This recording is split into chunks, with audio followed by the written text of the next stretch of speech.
Good morning बच्चों। First year accountancy हम लोग डेप्रिसिएशन पढ़ रहे हैं इस समय। फर्स्ट लेक्चर इसका हो चुका है जिसमें थोड़ा सा इंट्रोडक्शन हुआ था, मेथड्स के नाम, एक मेथड्स का फार्मूला भी आया था। अब हम लोग उससे आगे की बातें करेंगे।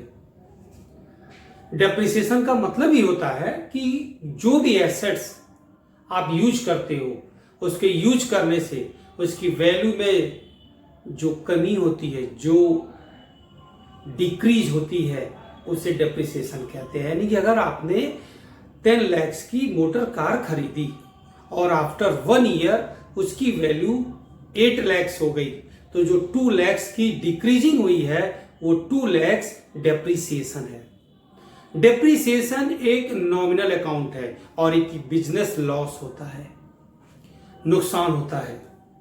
क्योंकि हमारी अकाउंटिंग के कॉन्सेप्ट में बताया गया है कि आप कोई भी एसेट्स की वैल्यू अपडेट लिखोगे, यानी आज उसकी वैल्यू 31 मार्च को जितने रुपए की है आप अपनी अकाउंटिंग में, अपनी बैलेंस शीट में वही शो करेंगे। तो इस तरीके से आपका जो एसेट्स है वो कॉस्ट कॉन्सेप्ट्स के अकॉर्डिंग बैलेंस शीट में after decreasing, after deduct of depreciation show किया जाता है। तो जो आपका डेप्रिसिएशन वैल्यू है हम उसे लेस करेंगे। जैसे 10 लाख की मोटर कार थी, 2 लाख रुपए लेस करोगे, 8 लाख रुपए बैलेंस शीट में शो करोगे। जब हम उसके नेक्स्ट ईयर जाएंगे तो 8 लाख में मान लीजिए कि 1,60,000 डेप्रिसिएशन लेस हुआ, तो फिर लेस करके 6,40,000। तो हम लोग आपस में अपने सराउंडिंग में जो भी एसेट्स होता है, फ्रिज, टीवी का, कूलर, एसी, मोबाइल, वॉच, कुछ भी, तो जब भी कोई हम लोग बात करते हैं, अरे ये गाड़ी पुरानी हो गई, ये गाड़ी नहीं है, ये तो थोड़ा ज्यादा ही पुरानी हो गई है, इसको तो आप बहुत यूज कर रहे हैं, तो अब तो इसकी कास्ट कितनी हो गई होगी। तो हमने क्या आइडिया तो लगा ही लेते हैं। हम लोग के कपड़े यूज करते करते जब कम होने लगते हैं, बहुत कलर फेड हो जाते हैं, वो कुछ ऐसा ये आउट ऑफ फैशन होता है, तो हम लोग खुद अपने से उस कपड़े को रिजेक्ट कर देते हैं। यार ये पार्टी वियर ड्रेस था, अब ये होम ड्रेस हो जाएगा, अब ये ऑफिस ड्रेस हो जाएगा, वगैरह वगैरह। हम लोग कैटेगरी डिवाइड कर लेते हैं। क्यों ऐसा करते हैं आप अपने ड्रेस को कैटेगरी में क्यों डिवाइड करते हो और बार बार उसको हर 2-3 महीने पे कुछ ना कुछ मतलब उसकी समीक्षा करते रहते हो। अब इसको इधर से डिस्पोज कर दो, अब ये पार्टी के लायक नहीं है, क्योंकि उस पर डेप्रिसिएट वैल्यू हो जाती है, उसकी वैल्यू कम हो जाती है। तो जो वैल्यू कम होती है तो हम तो अपने फैशन के हिसाब से चलते हैं कि नहीं अब ये कलर फेड कर रहा है या कलर हल्का हो गया, अब इसमें शाइनिंग नहीं है। एक्चुअली वहां पे भी डेप्रिसिएशन हो रहा होता है। मोबाइल थोड़ा पुराना हो गया, हैंग कर रहा है या स्क्रैच पड़ गया, तो अब नया मोबाइल लेना है। क्यों लेना है भाई नया मोबाइल? क्योंकि हम इसको ज्यादा यूज कर लिए, इसकी वैल्यू कम हो गई। यानी अगर हम मनी मेजरमेंट के हिसाब से देखें, अगर हम अकाउंटिंग कॉन्सेप्ट को रखें सामने, तो दिमाग में ये चीज होती है कि इसकी वैल्यू कम होगी, इसके पैसे, अब कीमत इसकी कम लग रही है। कैसे लोग बातें करते हैं, अरे नहीं आपके ऊपर ये सूट नहीं कर रहा, ये गाड़ी आपके ऊपर सूट कर रही है।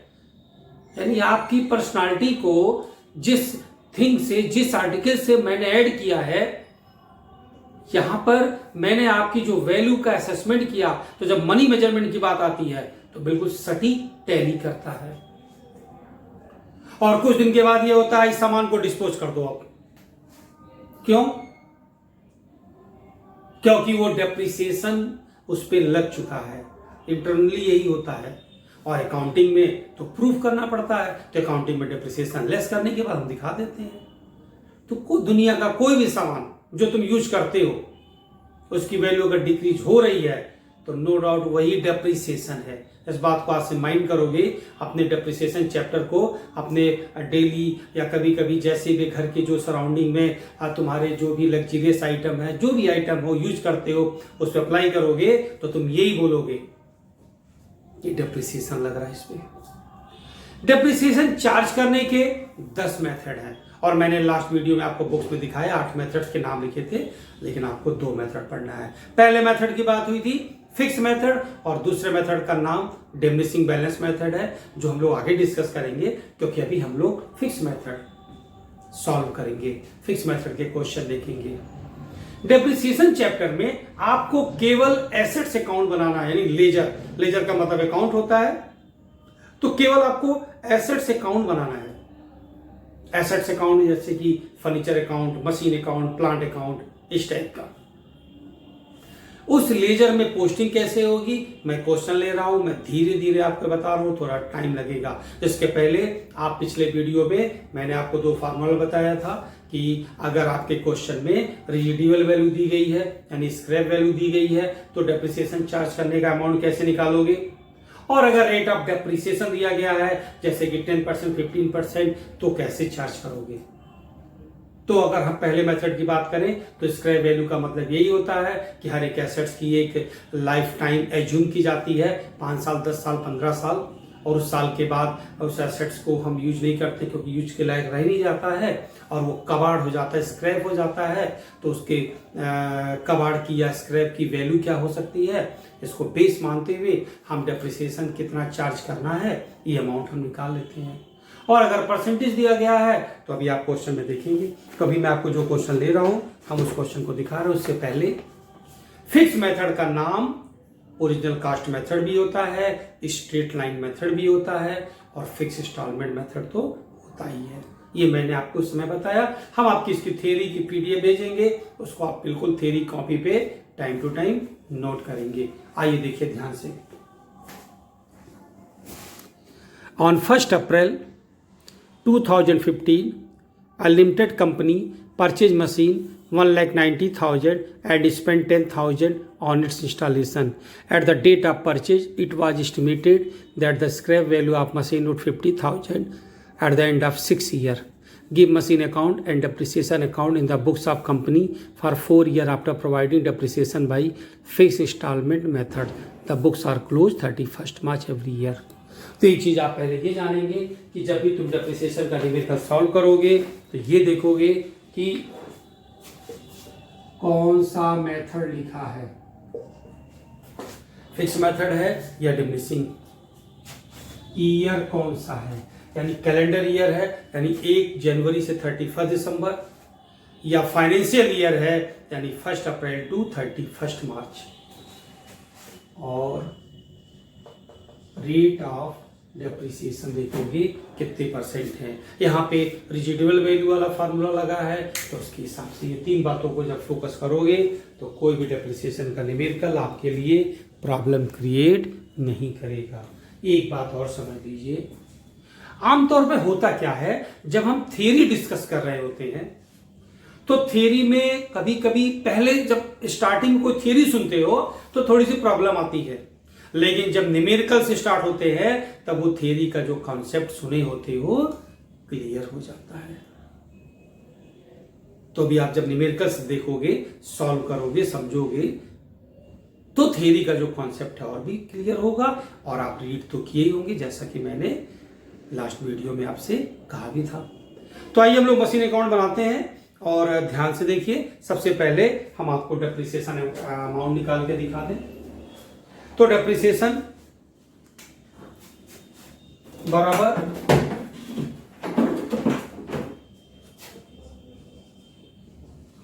आपने फॉर्मूला लिखा है value of assets. Value of assets है 2 lakh minus scrap value 50,000 upon estimated life of assets जो कि क्वेश्चन में है 6 ईयर।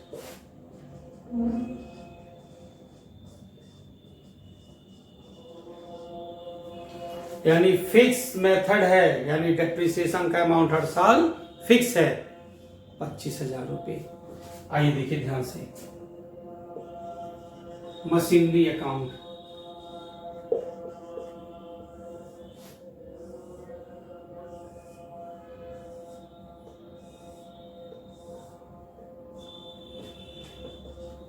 मशीन परचेज करोगे, जनरल एंट्री बनेगी machine account debit to bank. देखो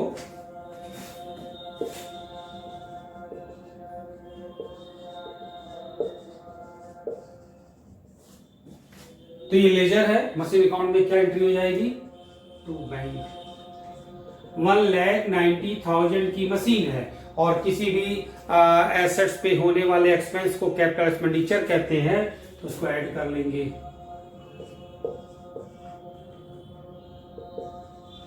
2 लाख। डेट है 2015 1 अप्रैल।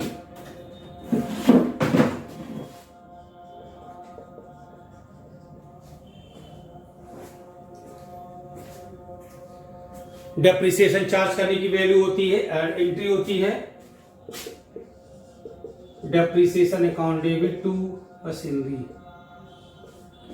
यहां पे हो जाएगा बाई डेप्रिसिएशन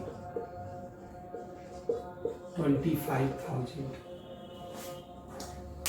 कोई भी डेप्रिसिएशन एंड ऑफ ईयर में ही होता है, यानी कि 31 मार्च, यानी साल के अंतिम दिन उसकी एंट्री होती है। तो 2016 31 मार्च, यानी 1 अप्रैल 2015 से स्टार्ट हुआ, 31 मार्च 2016 को एंट्री हुई। दोनों का डिफरेंस निकाला जाएगा बाई बैलेंस सीडी। 2 लाख 1,75,000। आपको याद आ रहा होगा लेजर का फॉर्मेट यही होता है और हम लोग लेजर से ही इसको सॉल्व करते हैं। पूरी होल अकाउंटेंसी या तो जर्नल से सॉल्व होती है या तो लेजर से सॉल्व होती है। अगर लेजर से सॉल्व होगी तो पहले तो जर्नल ही आएगा, जो मैंने बना के दिखाया है समझाने के लिए आपको एंट्रियां आई कैसे हैं। बाकी ये नहीं बनाना है, इसको आपको नहीं बनाना है और आप इसको नोट कर लेंगे। 25,000 यहाँ पे डेप्रिसिएशन चार्ज हुआ। नेक्स्ट ईयर आओगे 2016,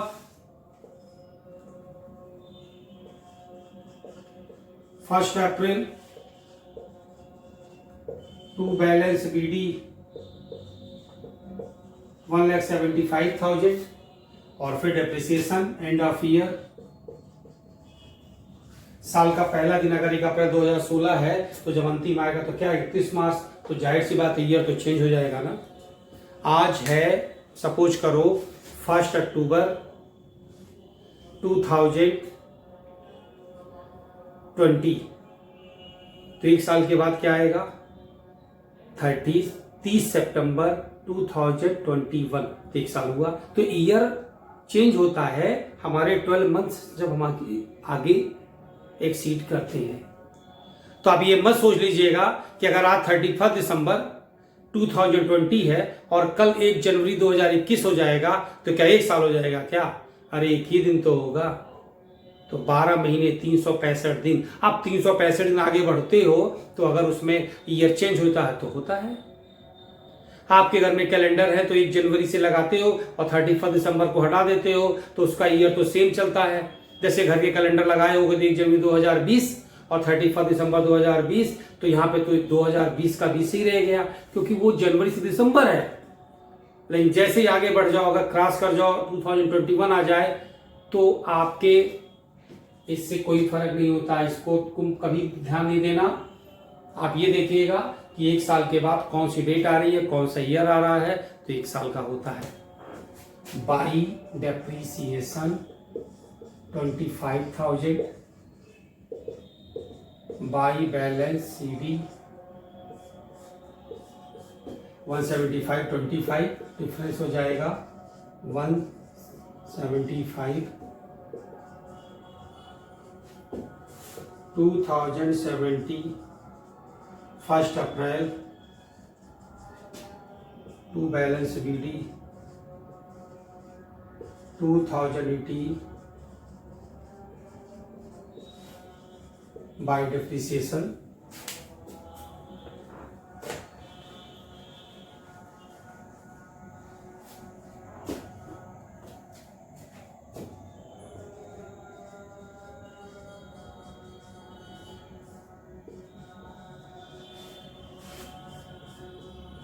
1,50,000 1,50,000 1,25,000। 2 लाख था 175 हुआ, 1 साल के बाद 150 हुआ, 1 साल के बाद 125 हुआ। हम लोग आ गए 4th ईयर में। 1 April to balance brought down 125 2019 31st March by depreciation 25,000 by balance CD 1 lakh।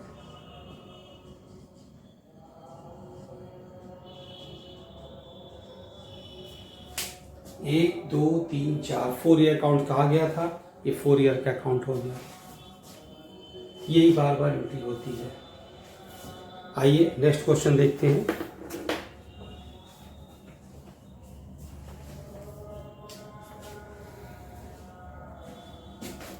Second question देखिए।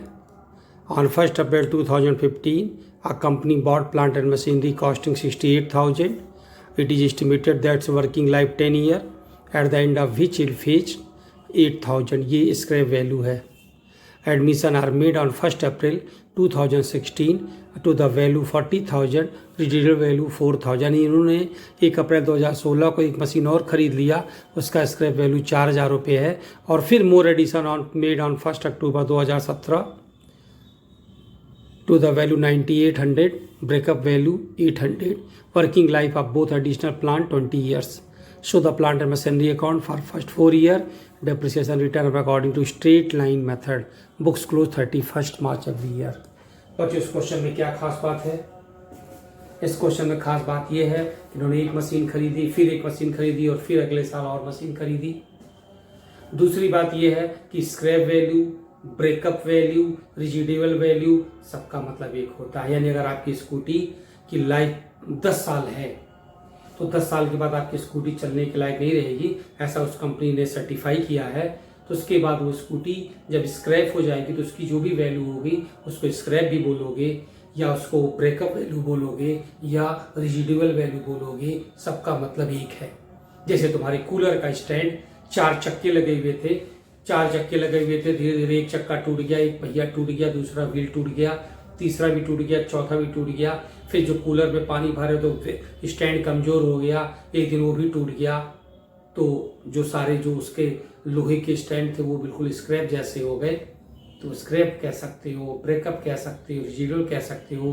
कबाड़ी तुम्हारे घर आएगा, दिवाली का समय आ रहा है, तो जब लेकर जाएगा तो 2, 4, 5, 10, 20, 50 रुपये तो देगा ही, उसी को ये वैल्यू कहते हैं। इनका बुक्स क्लोज हो रहा 31 मार्च को, यानी इनका साल चल रहा 1 अप्रैल टू 31 मार्च। इसे कहते हैं फाइनेंशियल ईयर। और 1 जनवरी से 30 दिसंबर अगर ईयर होता है उसे कहते हैं कैलेंडर ईयर। और अगर 1 अक्टूबर से 30 सितंबर होता है उसे कंपनी ईयर कहते हैं। ऐसा न्यूमेरिकल का डेट आपको में नहीं मिलेगा। और 1 जुलाई से 30 जून होता है उसे बैंक ईयर कहते हैं, जब हमारा आरबीआई अपनी बैलेंस शीट बनाता है। तो सब 12 महीने का ही होता है। डेट कहीं से कहीं स्टार्ट करो। किसी की एनिवर्सरी पड़ गई 13 अक्टूबर, तो वो तो 13 अक्टूबर को ही तो सेलिब्रेट करेगा। तो जब 13 अक्टूबर आएगा तो जब अगले साल 13 अक्टूबर आएगा तो ईयर तो बदल जाएगा। हुआ तो एक ही साल ना। किसी की शादी हुई 13 अक्टूबर 2020, किसी का बर्थ, किसी का जन्म हुआ 13 अक्टूबर 2020, तो अगला बर्थडे कब सेलिब्रेट करेगा? 13 अक्टूबर 2021। तो एक साल ही तो ऐड करेगा। और मान लो कोई 1 जनवरी को ही बर्थ लेता है, जन्म लेता है, तो उसका जो अगला साल आएगा वो 1 जनवरी अगला साल आएगा। तो होते हैं ड्यूरेशन 12 महीने के ही। तो आपको ईयर से कंफ्यूजन नहीं होना चाहिए। आइए हम लोग इस क्वेश्चन को सॉल्व करते हैं। एक बात और, इस क्वेश्चन में डेप्रिसिएशन अकाउंट भी बोला गया था बनाने के लिए, लेकिन हम लोग चूंकि ऑनलाइन देख रहे हैं, जब हम लोग ऑफलाइन होंगे तो हम आपको उस समय डेप्रिसिएशन अकाउंट समझाएंगे। है तो बहुत छोटा सा, लेकिन अभी आपको दिक्कत हो सकती है। आप थोड़ा थोड़ा स्लो ही चलें, लेकिन सॉलिड चलें। तो डेप्रिसिएशन अकाउंट भी कहा गया बनाने के लिए। इस क्वेश्चन में हम लोग उस समय समझ लेंगे। आइए तो हम आपको फिर बना रहे हैं सेकंड क्वेश्चन के लिए प्लांट एंड मशीनरी अकाउंट। ध्यान से देखिए।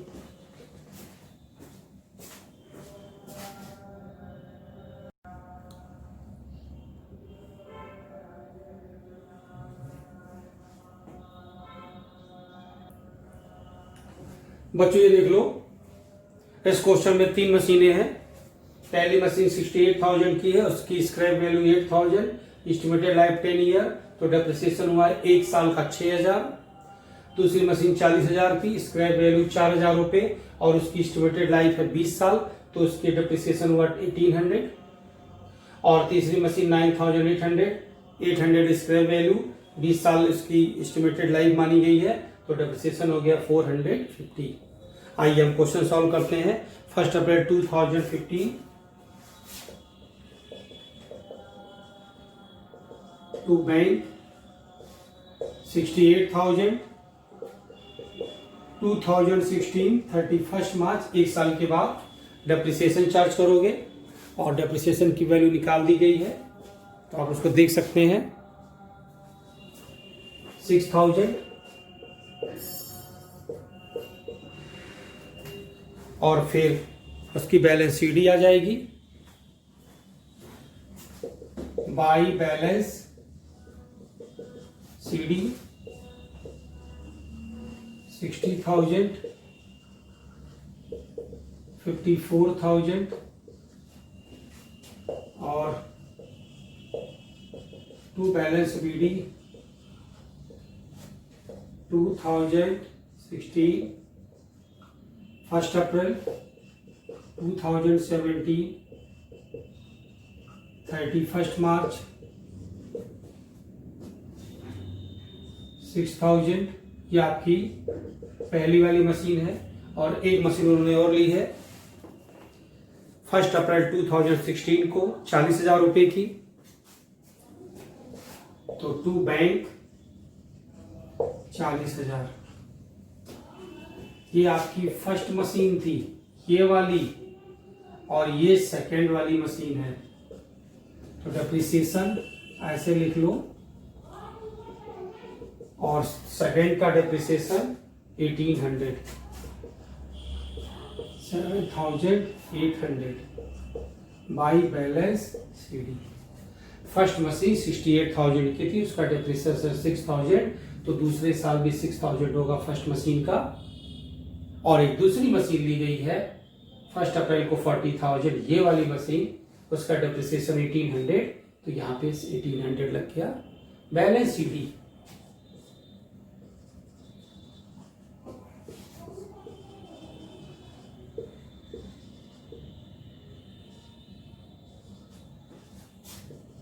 तीसरे साल हम लोग आ गए, टू बैलेंस ब्रॉट डाउन 86,200 और एक मशीन और ली गई है 1 अक्टूबर 2017 टू बैंक,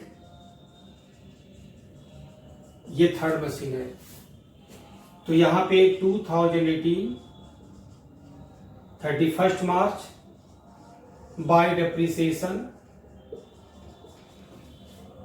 पहली मशीन का 6,000, दूसरी मशीन का 1800, तीसरी मशीन का 450। अब आप एक बात बताइए, एक स्कूटी मैंने खरीदी 1 जनवरी को, तो जनवरी, फरवरी, मार्च, अप्रैल, मई, जून, जुलाई, अगस्त, सितंबर, अक्टूबर, नवंबर, 31 दिसंबर आ गया, तो मैंने स्कूटी को चलाया पूरे 12 महीने। और एक स्कूटी आपने खरीदी 1 दिसंबर को, तो आप पूरे दिसंबर 30 दिन चलाए, 31 दिसंबर आया, तो मेरी स्कूटी जो मैंने 1 जनवरी को ली थी, 12 महीने ड्राइव की, आपने 1 दिसंबर को स्कूटी खरीदी, 1 महीना चलाया, तो मेरे और आपकी स्कूटी की वैल्यू एक ही थोड़ी होगी।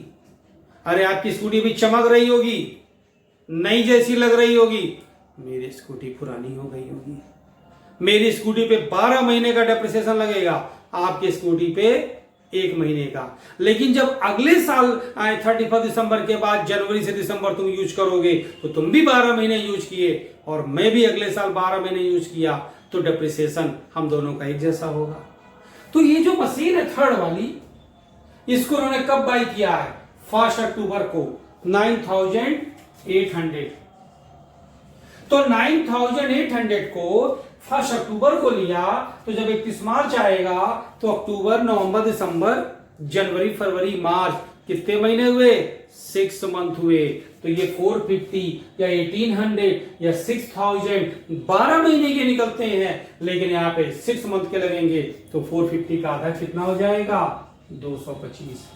अब आप इस बात को ऐसे समझ लो, जब तुम इस क्वेश्चन को सॉल्व करोगे, नोट करोगे, तो सोचोगे ये 225 कैसे आ गया, यहां तो लिखा ही नहीं है। तो थोड़ा सा वीडियो प्रीवियस रिव्यू करोगे और इसके पहले जो मैंने एक्सप्लेन किया है उसको सुनोगे, रुक रुक के सुनोगे, पॉज करके सुनोगे, तो समझ में आ जाएगा।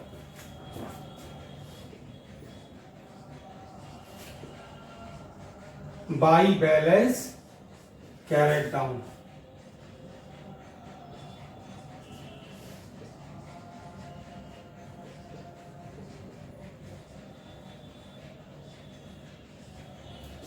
First, second, third, fourth year आ जाएंगे आप। टू बैलेंस ब्रॉट डाउन 87,975 और 2019 31 मार्च बाय डिप्रिसिएशन। फर्स्ट वाली 6000, सेकेंड वाली 1800 और थर्ड वाली 450।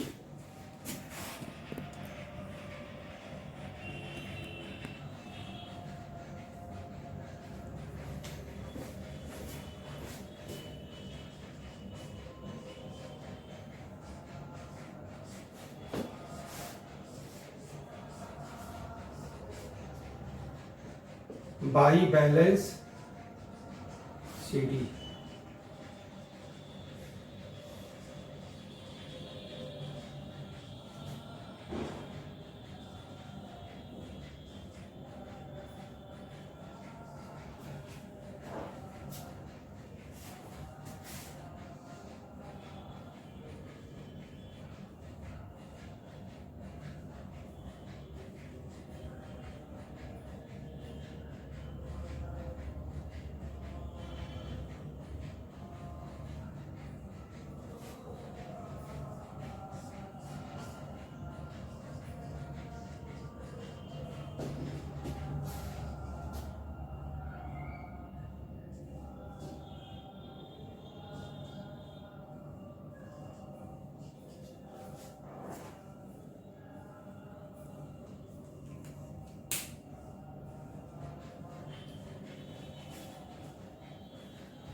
तो बच्चों देख लो, थोड़ा सा कैलकुलेशन मिस्टेक हो गया था।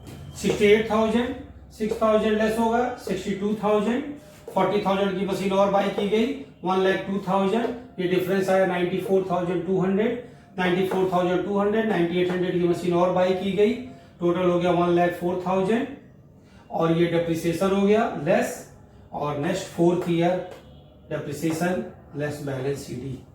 तो आप इस क्वेश्चन को एक बार रिवाइज करेंगे, फेयर पे नोट करेंगे और जो थ्योरी मिलेगी उस थ्योरी को कॉपी पे नोट करोगे। इस तरीके से आपके लिए अब इस चैप्टर की शुरुआत हो रही है, अब आपको समझ में आना चाहिए। थोड़ी सी प्रैक्टिस करेंगे, नेक्स्ट वीडियो में आपको और नेक्स्ट क्वेश्चन अच्छे से बताएंगे, आगे बढ़ेंगे हम लोग। ठीक है बच्चों।